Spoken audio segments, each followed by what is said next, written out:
పాట నా లైఫ్లో మర్చిపోయింది ఏంటంటే మా బాబు 3 years ఉన్నాడు. వాడు అప్పుడే జెండా పట్టుకొని జై తెలంగాణ జై తెలంగాణ వాడు కూడా పోలీసులు నన్ను తీసుకుని వెళ్తుంటే జై తెలంగాణ అనుకుంటే నా ఎంబడి వచ్చేటోడు. సో ఆ విధంగా మేము ముందుకెళ్ళినాం తప్ప ఆర్థికంగా మీరు అన్నట్టు నేను నష్టపోయాను, వ్యాపారం కోల్పోయాను. పోలీసులు కరుణాకర్ రెడ్డి గారు వేసిప్పుండే బాగా మమ్మల్ని బాగా ఇబ్బంది పెట్టారు. ఆ సందర్భంలో నేను కేటీఆర్ గారికి ఫోన్ చేసిన, అన్న మా పరిస్థితి ఉందన్న, చాలా విషాదం అండి. ఎట్లా అంటే ఆ టైం మేము చేసిన తర్వాత మా దగ్గర తినడానికి డబ్బులు లేవు, అన్నం తిందామన్నా డబ్బులు లేవు, పారిపోయి ఉన్నాం. దగ్గర ఎట్లున్నా అంటే సిచ్యువేషన్ ఉప్పల్లో ఎక్కడో దాచుకున్నాం. ఉప్పల్లో దాచుకుంటే మాకు దగ్గర డబ్బులు లేవు.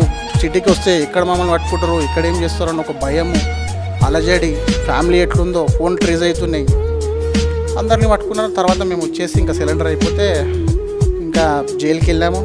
చాలా న్యూసెన్స్ చేసిండు. ఒక దశలు చెప్పాలంటే మా బట్టలు ఇప్పేసి ఆయన ముందు కూర్చోబెట్టి బాగా కొట్టారు మొత్తం. అంటే అది మొత్తం కటన్స్ వేసేసి దారుణంగా కొట్టారు.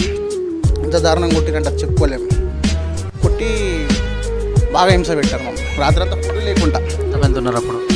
మేము 8 మంది ఉన్నాం అప్పుడు.